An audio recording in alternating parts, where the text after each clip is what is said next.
Thevenin's theorem. It is an analytical method to change a complex circuit into a simple equivalent circuit.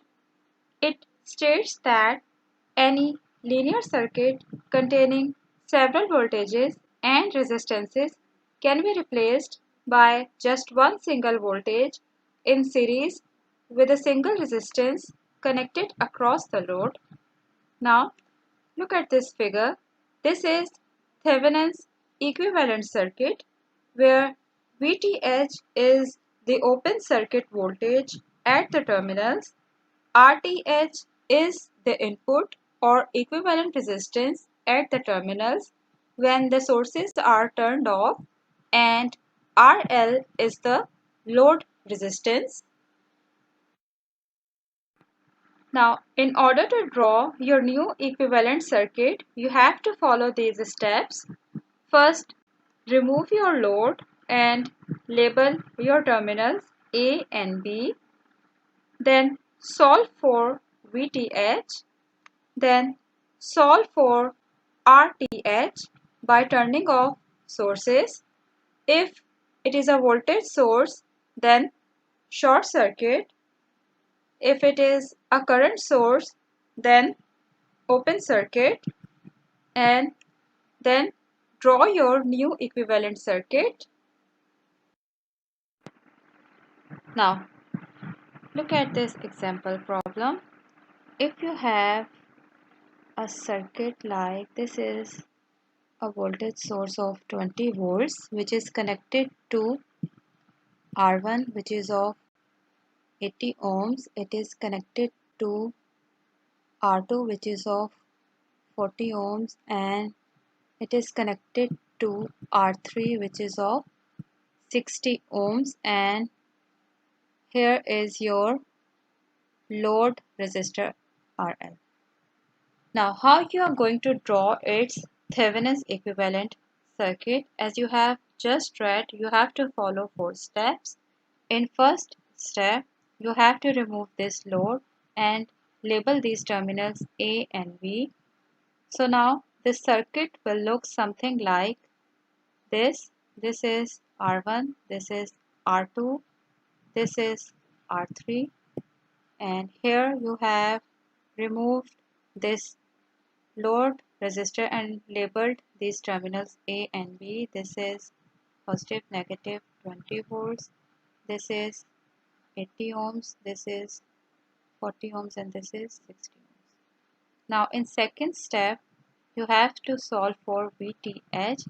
This VTH is the Thevenin voltage, which is the voltage between these terminals A and B. In this case, as you can see, this is a closed loop where the voltage between these terminals A and B, that is VAB, it is equals to Thevenin's voltage, that is VAB is equals to VTH, and it is also the voltage drop across this 40 ohms resistor as they are connected in parallel. So it can be solved using the voltage divider rule.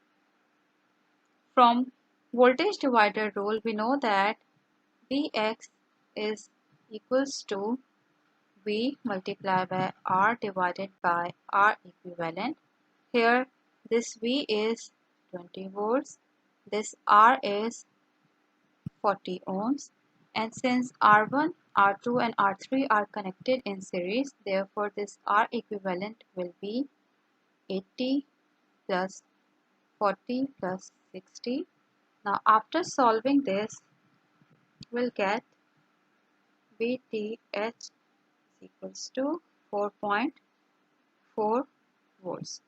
Now in third step, you have to solve for RTH, which is the value of resistance between terminals A and B. Now in order to find this RTH, you have to turn off the sources. If it is a voltage source, then short the circuit, and if it is a current source, then open the circuit. as you can see, there is a voltage source here. So we'll short the circuit. Now this circuit will look like this. This is 80 ohms. This is 40 ohms. This is 60 ohms. And okay, this is terminal A and this is terminal B.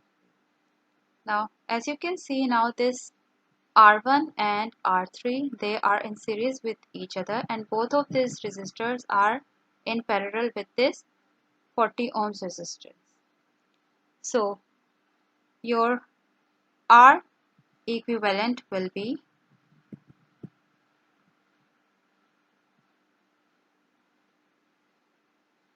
1 divided by RA plus 1 divided by 40 ohms. Now this RA is the equivalent resistance of these two resistors that are connected in series with each other. So this RA will be 80 plus 60. After solving this, you will get the value of R equivalent, which is equals to RTH, and it is 31 ohms. Okay. Now in fourth step, you will draw your new Thevenin equivalent circuit by plugging VTH, RTH and load resistor. So your circuit will be something like this. This is load resistor, this is terminal A, this is terminal B, and the value of VTH is 4.4 volts and the value of RTH is 31 ohms. So this is your Thevenin's equivalent circuit.